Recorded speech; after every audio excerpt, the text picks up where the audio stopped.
Good morning, everyone. Thank you for joining us today. My name is Jill Shimon. I'm a Community Engagement Coordinator for Indiana 211.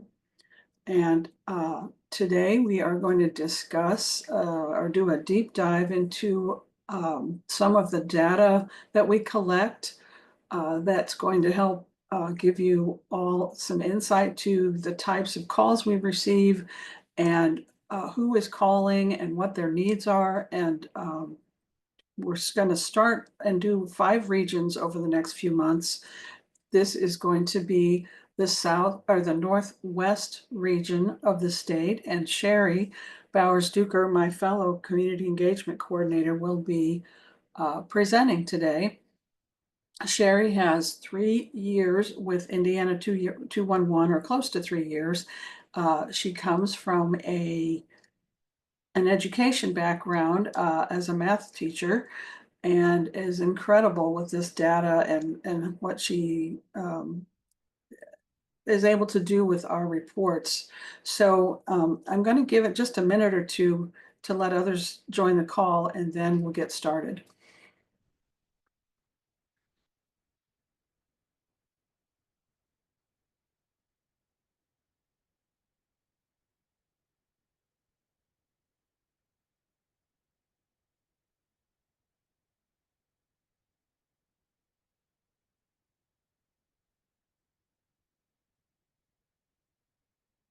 While we wait, if you can see the screen, Sherry is sharing the link to the survey that we asked that you complete after the session or during the session, so that we can get feedback from you as to our presentation today. We also ask that if you are looking to receive credit education units for this session, we do ask that you complete the survey so that we can make sure we get that certification information to you. With that, I've also shared the link to the survey in the chat.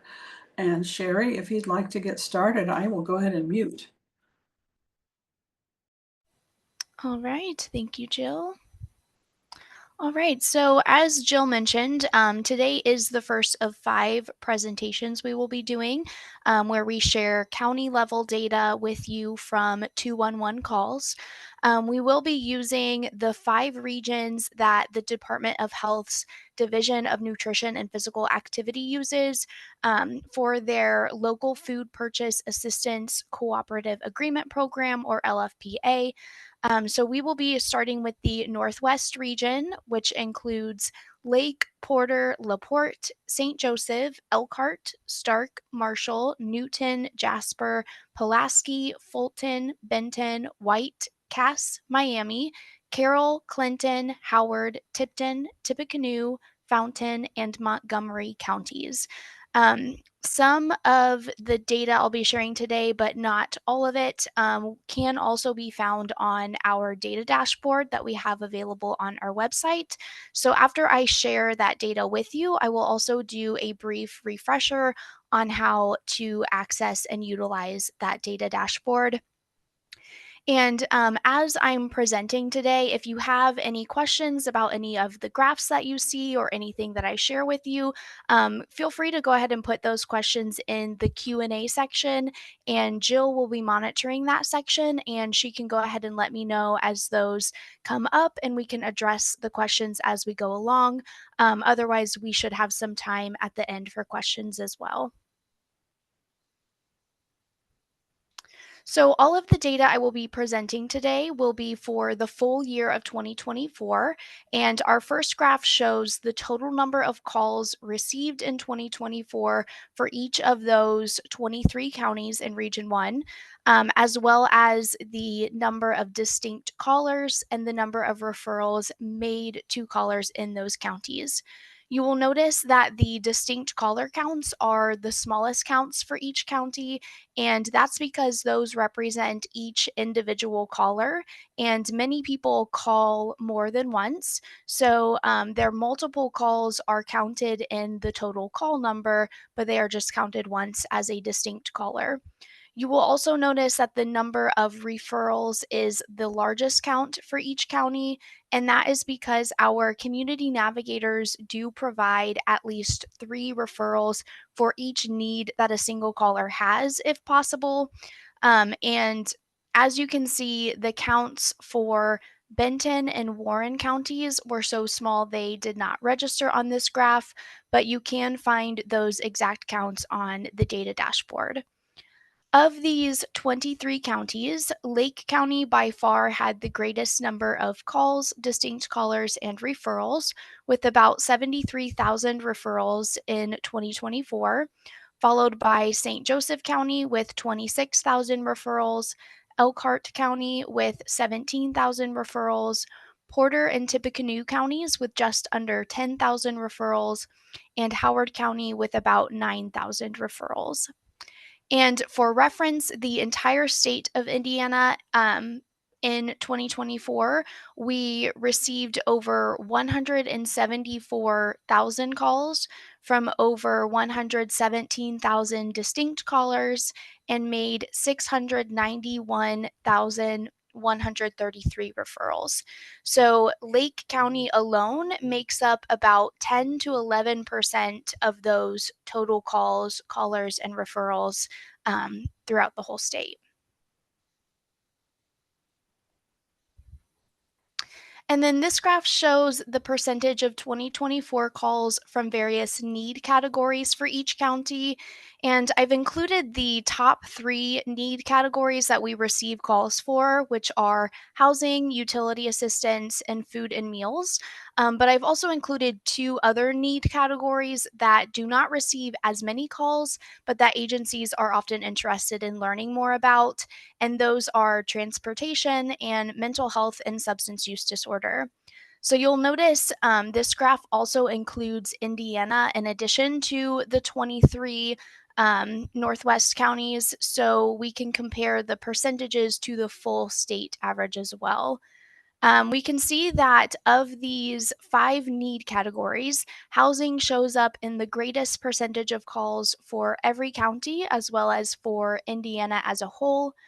The counties that have a higher percentage of housing calls than the state average include Carroll, Cass, Clinton, Elkhart, Fountain, Fulton, Howard, Jasper, Lake, LaPorte, Montgomery, Newton, Porter, St. Joseph, Tippecanoe, and White counties. For most counties and for the state as a whole, the second highest need is utility assistance, followed by food and meals. But for Benton, Cass, Clinton, Howard, Marshall, Porter, and Stark counties, food and meals is actually a greater need than utility assistance. And among these 23 counties, there are only 4 that do not have a higher percentage of transportation calls than the state as a whole. And those are Marshall, St. Joseph, Tipton, and Warren. So we have a lot of transportation needs in this group of counties compared to the state average.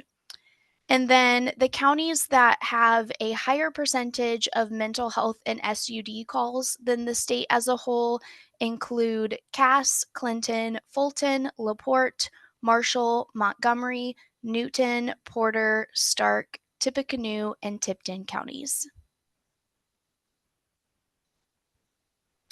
And then this graph shows the percentage of 2024 calls with unmet needs for those same 5 need categories. So we consider a need to be unmet during a call if a community navigator is unable to provide a referral for that need. This data represents unmet needs that occurred for 3 reasons. The first is that the service the caller needs is unavailable in their area. The second is that the caller is ineligible for resources available in their area. And the third and least common reason a need may be unmet is if the caller has exhausted existing resources, meaning they have already been referred to all of the available resources they are eligible for and are in need of additional resources that we do not have. As you can see, the greatest unmet need for most counties is transportation, with 9 of these counties having a greater percentage of calls with a transportation unmet need than Indiana as a whole. Those counties are Clinton, Fulton, Howard, LaPorte, Marshall, Miami, Tippecanoe, Tipton, and White. And then in Cass and Miami counties, the greatest unmet need in 2024 was for mental health and SUD resources.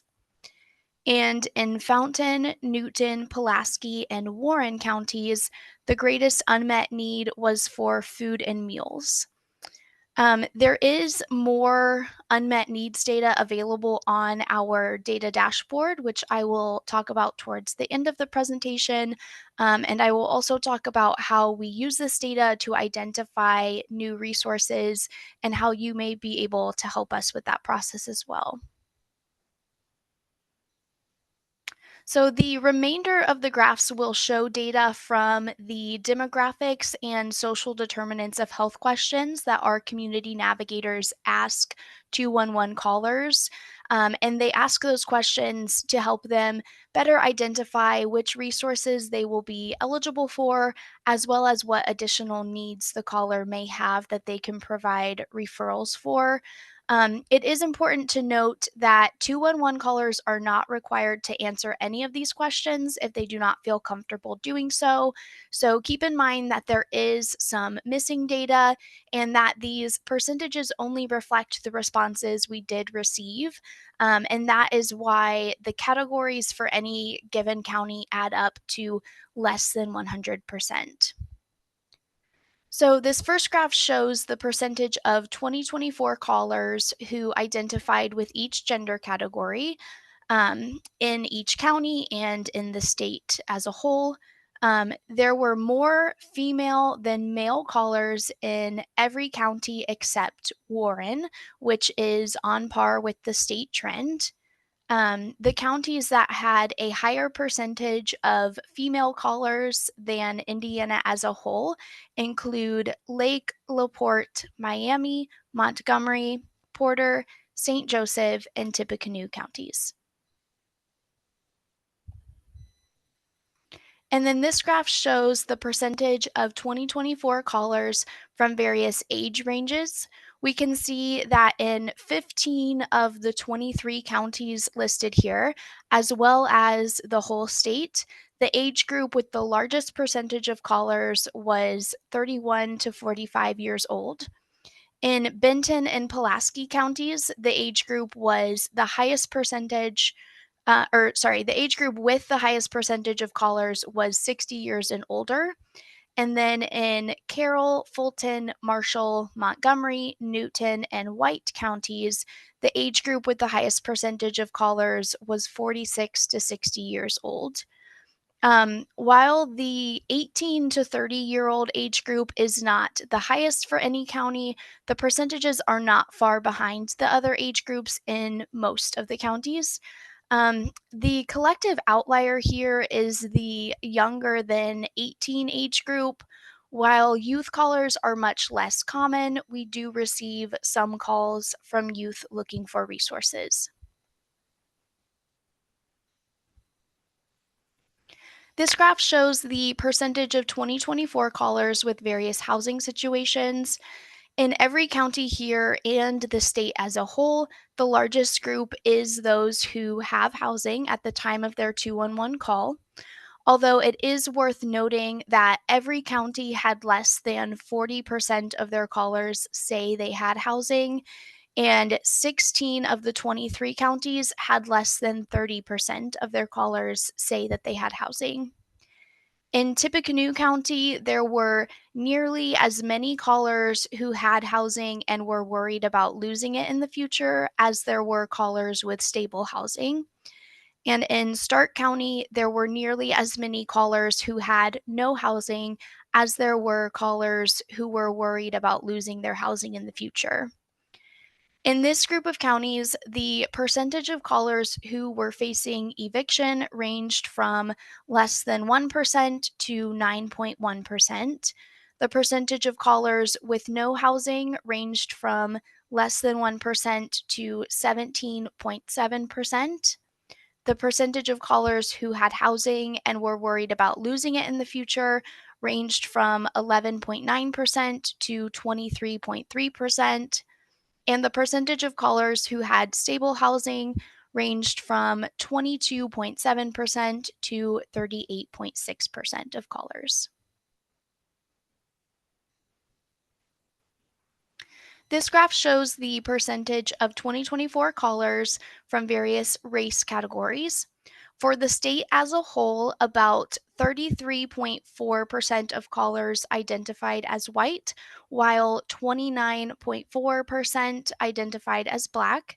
We can see that this group of counties varies greatly from that state trend, with most counties having a much larger gap in callers from these two racial groups.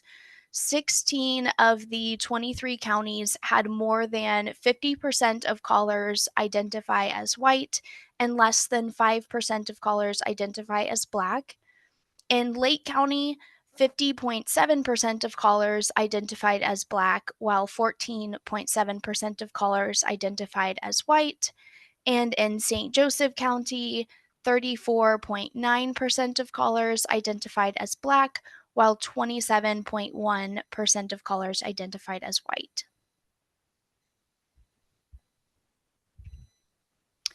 And then this graph shows the percentage of 2024 callers from various employment categories. So this is another social determinant of health where the trend for this group of counties is a little different than the state trend. For Indiana as a whole, the largest group was those who were unemployed and looking for work, with that being 15.7% of callers.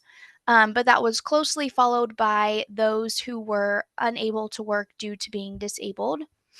However, those who were unable to work due to being disabled was actually the largest group of callers for 16 of the 23 counties, ranging from 13% to 23.9% of callers. And the percentage of callers who were unemployed and looking for work ranged from 9.7% to 18.1% of callers. I also want to note that Benton and Newton counties actually had a larger percentage of callers who were employed full time than callers who were unemployed and looking for work.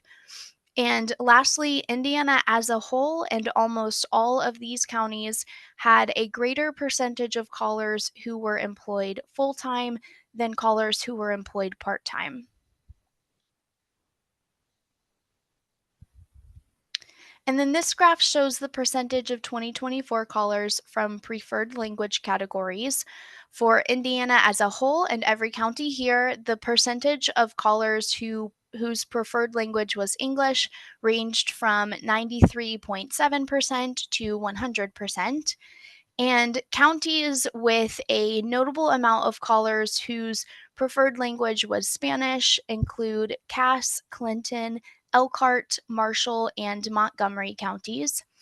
And you'll notice the very small sliver of green above Indiana, indicating that we do also receive some calls from individuals whose preferred language is one other than English or Spanish. So, this is a good time to remind everyone that our community navigators do have access to a service that allows them to connect with interpreters for over 240 languages. So we are able to assist those individuals as well.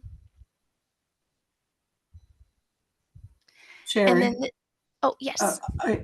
also, something new that we have on our webpage is a drop-down where you can select a language.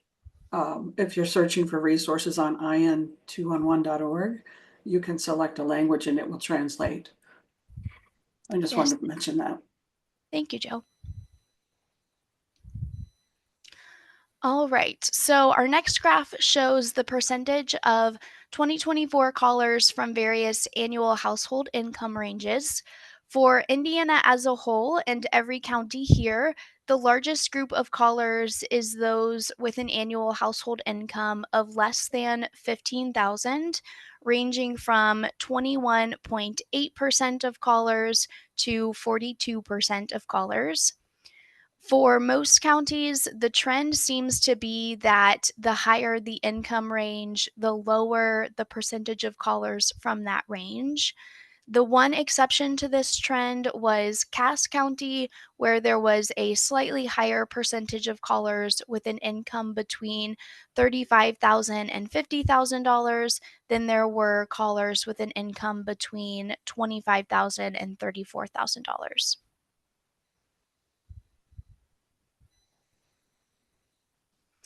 And then this is our last graph for today, and this shows the percentage of 2024 callers with various highest education levels.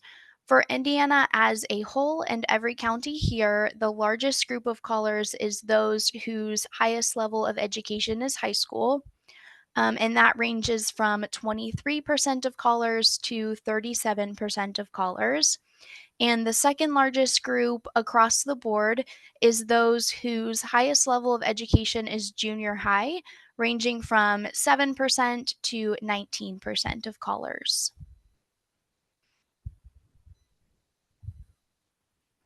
So, as I mentioned earlier, some of the data I presented today and much more data can be found on our interaction data dashboard. So, I also wanted to remind everyone how to access that. On our website at in211.org, you would go to the data tab and then click on data dashboard. After exploring the data dashboard, if you cannot find the data you're looking for, we also have a data requests page that explains how you can request additional data from us. So we have gone in depth on the data dashboard in previous sessions, but since I presented county level data in today's session, I wanted to remind everyone that county level data can also be found on the data dashboard. You can hover over a county that appears in the Indiana map on the dashboard to see some county specific metrics, or you can click on the county to filter the entire dashboard to display data for just that county. So then that would allow you to see demographic data for just that county, as well as data on the types of needs and unmet needs that are most prevalent in that county. I also wanted to remind everyone that the dashboard can also be filtered by a specific agency. So you can see all of that same data for a single agency listed in the Indiana 211 database. And this can be beneficial if you're interested in seeing caller data from referrals made to your agency or another agency of interest in your community. Since I presented some unmet needs data, I also wanted to talk about how we address those unmet needs. So, after identifying what the unmet needs are from caller data each month, we also identify which counties those needs are most unmet in. And then our community engagement and resource curation teams dedicate time to identifying new resources we may be able to add to the database to help meet some of those unmet needs. And we do this by conducting searches and by also reaching out to community partners who may be able to provide valuable information. Sherry, may I interrupt with a question? Yeah, go for it. On the data dashboard, and I should know the answer to this, but I don't. Can you select multiple counties at once on the dashboard? You Or just, cannot, just one at a time. okay. That's Mhm. what I thought, but I wanted to be sure. That was a Yep. question in the chat. Okay. Yep. Just one at a time. Let's see. All right. So, among the unmet needs data shared today, or the data that you may discover on our interaction dashboard. If you ever notice there are significant unmet needs for a type of resource you are familiar with in your community, we would appreciate you sharing that information with us. You can use the guided search on our website to identify whether certain resources are already listed in our database. The best way to do that is to go to in211.org, and right on the homepage, you will see a list of service categories to choose from. If you select the advanced search option, then you can use the keyword search to search for a specific agency and see if their services are listed in the database. And if you are aware of any services that are not already listed in the database, if they are your own agency's services, then you can complete the resource listing request form on our website. You would just go to the Join the Database tab and click on Resource Request to add to 211 database. And if you are aware of services offered by another agency that would be a good addition to the database, you can either direct that agency to that listing request form, or you can send us an email at in211info@fssa.in.gov to let us know, and then we will reach out to that agency. All right, so that is everything that I had for you today. I'm going to go ahead and pass it back to Jill to talk about the next session. But if you have any questions, go ahead and put those in the Q&A section now, and we will revisit that when Jill is finished. Okay, so I do have a couple of questions that I sort of answered, but I'm going to read them out loud and review them again. We had a question about covering other counties, and just to, in case you joined us late, we are going to cover the entire state over the next few months, doing it in 5 regions. So today's was the Northwest region, and then May will cover the counties you see here on the screen. That is the Northeast region of the state. I believe in June or July is when we get to the central region of the state. We had a question about when Marion County would be covered.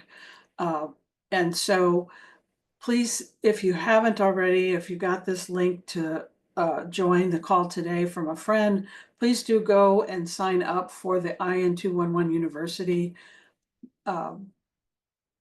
emails, and you'll be notified of the coming events. Then there was a question about, also pertaining to selecting counties.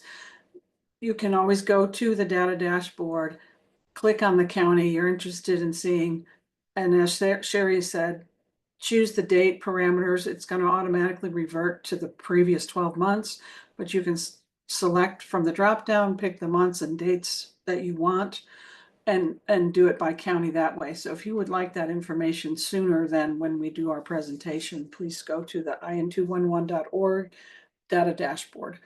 And then the third question was, someone was interested in services, finding out the number of services or resource referrals we give and the types of calls we get for a specific group of, this one pertained to visually impaired or folks with disabilities. And so in that regard, I would suggest, if you could, to send us an email to our data email address, and we can pull together a report for you. Is it in211data@fssa? I believe it is just 211 data info at fssa.in.gov, but so on that data requests page that I talked about, if you go to that page, it tells you which email to contact. And yeah, so if you're ever curious about any data that you do not see on the data dashboard, go ahead and send an email to that data email that appears on the data requests page, and we will see if it's possible. We do not maintain information on everything, but we can certainly have a conversation with you and see if it's possible. Thank you so much. And finally, we had a question that I get pretty frequently, and I want to read it out loud because it's important. The question is, as a social worker, I frequently try to connect clients with community resources, and one of my internal struggles is when there is no resource available or the client has tried all of the resources I provided. How do the call navigators manage this situation where they are unable to provide a referral for the need? And that is an excellent question. I do know it is one of the most challenging um, situations our call navigators um, have because their heart is really in it, and it's difficult for them to feel like they did not help a person. But I wanted to see if Kevin would elaborate a little bit more on that question for me. Yeah, it depends on the need. If depending on the severity of the need, it will be positioned so that our community engagement team can assist at looking for a resource right away if we need to do that. Or as Sherry said, in one of the slides, we do pull those unmet needs data reports quite frequently and then assign out to our community engagement team and to our resource curation team very specific searches where they look for those specific resources and communities that they're assigned to. And so that's kind of how we address those needs. We do have some navigators that are knowledgeable of Indiana services that are available through the state of Indiana. And if there are services that they could find using the state of Indiana, they can shift some of those things around too. But we do very frequently every week do data searches or resource searches in communities all across the state of Indiana. Yeah, and another important part of that process is that our community navigators do sometimes make follow-up calls to those individuals if needed. So if we have identified new resources that were not available before and they become aware of that, they can make a follow-up call to provide those referrals as well. Sherry, you're having a little bit of interference. There you go. I was going to say maybe you want to mute and then re. Okay, can you hear me now? We Yeah. can. Okay. So go ahead. I was going to say, did you hear what I said before? Yes. Yeah, Okay. It just was a little robotic.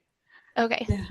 So there's one more question. It says, are you able to elaborate more on how you get data that falls under the service unavailable? What does that mean? So, service unavailable, it means that there simply isn't a resource that we can refer the caller to in that particular area where they're calling or their zip code that they've given us. Um, Off the top of my head, I don't have an example though. Do either of you? So this would just be any need that a caller has. Say they are specifically needing transportation to a doctor's appointment. If there is not a transportation service available in their area that they are eligible for at that time, then that would be marked as an unmet need, with the reason being the service was not available. And available meaning in our database. So we try to maintain as many resources throughout the state as we are aware of course. But that is what service unavailable means: is there was not a service in our database that met their need.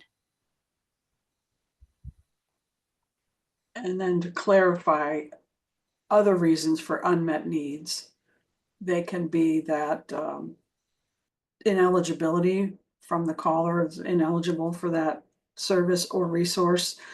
Um, it could be that it simply doesn't exist in the community. And that's where we need to go and try to find more resources in that particular community. Um, and then service unavailable, as Sherry described. Am I missing any?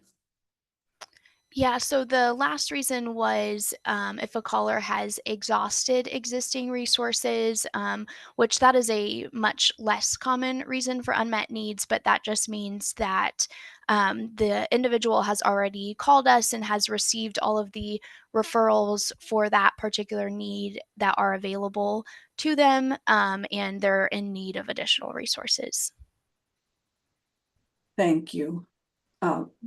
So again, please join us on Wednesday, May 21st at 10 a.m. Eastern Time when we delve into Region 2, which is the Northeast region of the state. To answer this question, it asks how many referrals are given in a call.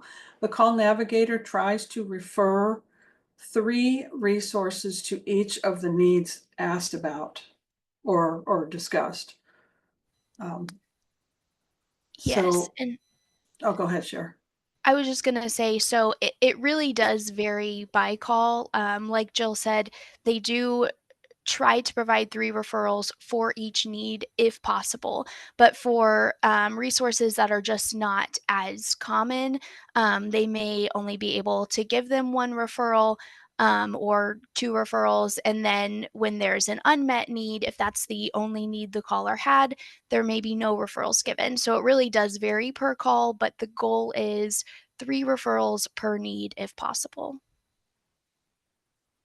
Perfect. And then next slide, Sherry. I think we're at the end.